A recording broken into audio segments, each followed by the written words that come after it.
ಇದು ನೀರನ್ನು ಕಟ್ಟನ್ನು ತಗೊಂಡಿದ್ದೇವೆ. ಬೇಳೆ ಒಳಗಿನ ಫುಲ್ ಕಟ್ಟು ತೆಗೆದು 5 ಸೀಟಿಗೆ ಈ ಥರ ಬೇಳೆ ಕುದ್ದಿದೆ.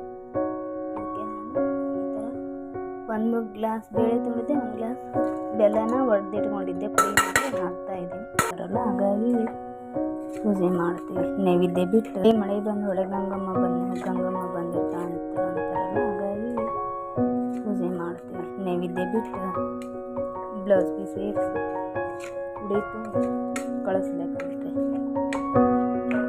ತೃಪ್ತಿ ಆಗುತ್ತೆ. ಗುರುವಾರನ ಅಭಿಷೇಕ ಬರೆಸಿ ಬಂದಿದ್ದೀವಿ ಅನ್ನ ಸಂತರ್ಪಣೆಗೆ. ಇವತ್ತು ಹೋಗಿ ಅಭಿಷೇಕನ 1 ಗಂಟೆಗೆ ಬರ್ರಿ ಅಂದರೆ ಇಸ್ಕೊಂಡ್ಬರ್ಬೇಕು. ಕಡುಬು ಮಾಡ್ತಾ ಇದ್ದೀವಿ ಇದಕ್ಕೆ.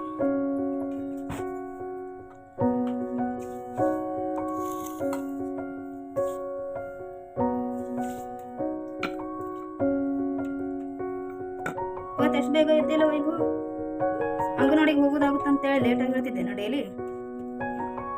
ಇವಾಗ ಸಂಡೇ ಐತಿ, ಅದಕ್ಕೆ ಎದ್ದಿ. ಈಗ ಪಾಪ ಅವ್ರು 9 ಗಂಟೆಗೆ ಕಳಿಸ್ಕೊಡ್ರಿ ಅಂತೇಳಿ ಅಂತಂದ್ರೆ ನೀವು 2 ಗಂಟೆಗೆ ನೀಡು ಶಿವ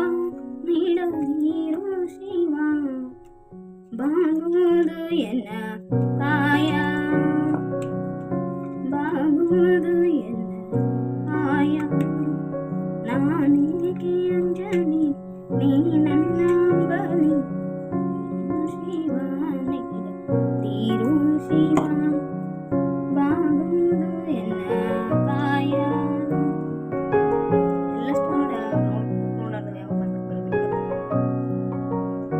ಗಾಯನವ ಮಾಡೋ ಗಣನಾಥ, ಗಾಯನವ ಮಾಡೋ ಗಾಯನ ಮಾಡೋ ವರಗಳ ಬೇಡೋ, ಗಾಯನ ಮಾಡೋ ವರಗಳ ಬೇಡೋ, ಗಾಯನವ ಮಾಡೋ ಗಣನಾಥನ ಆದಿಯೇ ಪೂಜೆಗೆ ಆಕಾರ ನೀತನು, ಆದಿಯೇ ಪೂಜೆಗೆ ಆಕಾರ ನೀತನು, ಸಾಧನ ಸಂಪದಕ್ಕೆ ಸುಮನವೀವ, ಸಾಧನ ಸಂಪದಕ್ಕೆ ಸುಮನವೀವ, ದೇವ ಬಂದ ಮಾನಮ್ಮ ತಾನಿ ಬಂದ ಬಿಟ್ಟವ ತಾನು ಹುಟ್ಟವ ತಾನು. ಯಾರು